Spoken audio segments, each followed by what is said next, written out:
আসসালামু আলাইকুম দর্শক বন্ধুরা, সবাই কেমন আছেন? আশা করি সবাই অনেক ভালো আছেন। আপনাদের দোয়া এবং ভালোবাসায় আমিও অনেক ভালো আছি। তো দর্শক বন্ধুরা, আজকে তো সবাই জানেন, মানে যারা খেলা দেখেন, ফুটবল খেলা পছন্দ করেন, আসলে সবাই জানেন যে আজকে 28 তারিখ হচ্ছে আর্জেন্টিনার খেলা হলো জর্ডানের সাথে। তো আসলে কি বলবো, বলার মতো ভাষা নাই। যা মানে আর্জেন্টিনা মানে অনেক কিছু করে জীবনে ঠকে গেলেও মানে আর্জেন্টিনা সাপোর্ট করে ঠকি নাই কখনো। কারণ কিছু যেন তাদের থেকে আমরা যেটা চাচ্ছি বা চাই তার থেকে তারা একটু বেশি আমাদের আসলে দেয়। কারণ কিসের জন্য আজকের খেলাটা যেরকম, আজকের খেলাটা আসলে আমরা ভয়ে ছিলাম না। বিশেষ কথা হচ্ছে ভয়, এখন আর আর্জেন্টিনাকে নিয়ে ভয়ে থাকি না আমরা। কারণ কিসের জন্য, আমরা জানি আমাদের দলটা হচ্ছে আমাদের কখনোই নিরাশ করবে না, এটাই স্বাভাবিক। আর বিশেষ করে হচ্ছে আজকে যে মেসি ছিল না, মানে প্রায় 60 মিনিট পরে হচ্ছে মেসি মাঠে নেমেছে। তো তার আগে যে খেলাটা, তার আগে 2টা গোল হয়েছে, তারপর হচ্ছে জর্ডানের হচ্ছে 1টা গোল হয়েছে।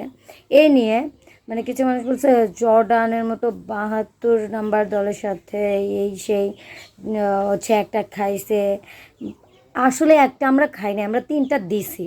বিষয়টা হচ্ছে এইরকম যে আসলে খেলায় কিন্তু এইরকম টাইমে হচ্ছে আমাদের মেসি হচ্ছে 40 মিনিট খেলছে, 30-40 মিনিট খেলছে।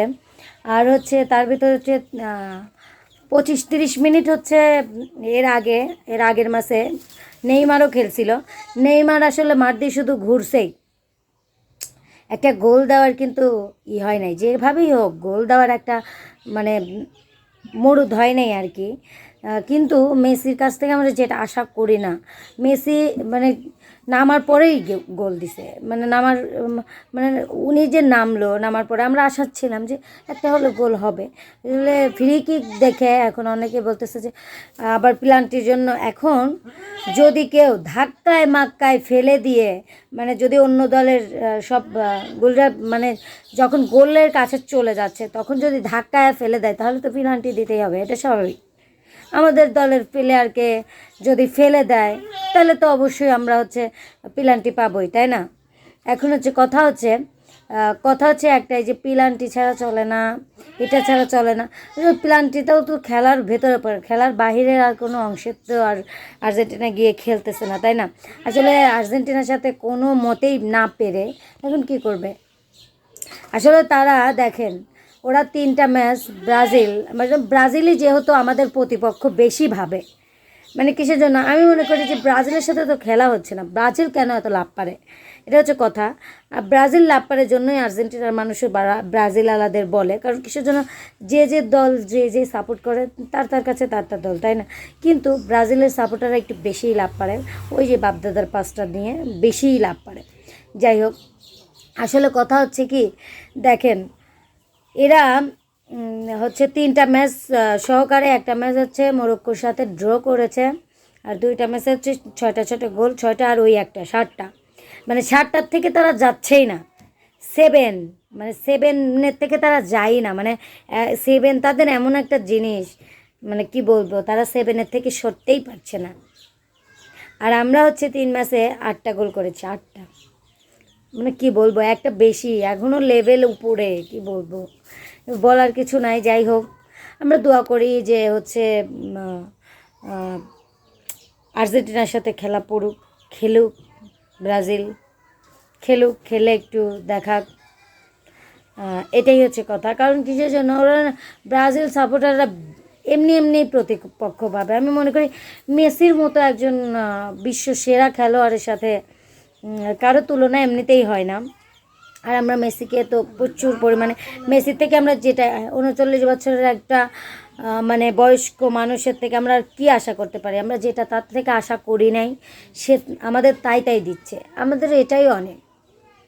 আমাদের তো দুঃখ দিচ্ছে না, কষ্ট দিচ্ছে না। আমরা যখন থেকে খেলা বুঝি তখন থেকে মানে মেসিকে ভালোবাসি, আসলে কখনোই আমাদের নিরাশ করে নাই। এটাই হচ্ছে সর্বোচ্চ কথা, যে এটাই হচ্ছে সর্বোচ্চ, কি বলবো, এর থেকে তো আর বেশি কিছু বলার নাই। এটাই হচ্ছে সর্বোচ্চ, কি বলবো, আমাদের কাছে সর্বোচ্চ ভালো লাগে এটা। আসলে জর্ডান একটা গোল দিছে, এটা আমাদের কোনো আফসোস নেই, কারণ কিসের জন্য, ওরাও দিবে, ওরা আর একটা গোল দিলে আমাদের সমস্যা ছিল না, তারপরেও তো আমরা পারছি, দুইটা দিছি তো, দুইটা তো দিছে, এটাই হচ্ছে বিষয়। এখন কিছু আছে না, ঘেউ ঘেউ করবে, সমস্যা নাই, আসলে কোনো যায় আসে না, এগুলো আসলে গায়ে লাগার মতো না। যাই হোক, আপনারাও ভালো খেলেন। কালকে 30 তারিখে তো ব্রাজিলের খেলা, তারাও ভালো খেলুক, দোয়া করি তারাও যেন ভালো খেলে, এটাই। জাপানের সাথে মনে হয় খেলা, ভালো খেলো, খেললে মানে কি বলবো, ভালো খেললেই ভালো, না খেললে আরও ভালো। যাই হোক দর্শক বন্ধুরা, এখন একটা গান শোনাই, বেশি মানে এখন ভাল লাগতেছে, কি বলবো, এত গরমের ভিতর তারপরেও যখন মানে নিজের প্রিয় কোনো কিছু সাপোর্ট করা যায়, তখন যে জিনিস, সেই জিনিসটা যদি জিতে যায় আসলে অনেক ভালো লাগে, অসাধারণ লাগে, এটাই স্বাভাবিক। তো একটু গান গাই। আমার বুকের মধ্যখানে মন যেখানে, হৃদয় সেখানে, ও সেখানে তোমাকে আমি রেখেছি কত না যতনে, আমার বুকের মধ্য মন যেখানে, হৃদয় সেখানে। যাই হোক দর্শক বন্ধুরা, আসলে কি বলবো, আজকের ভিডিওটা এই পর্যন্তই। সবাইকে কি কোন দল সাপোর্ট করেন অবশ্যই কমেন্ট করে জানাবেন, আর সবাই ভালো থাকবেন, সুস্থ থাকবেন, আমাদের জন্য দোয়া করবেন। আল্লাহ হাফিজ।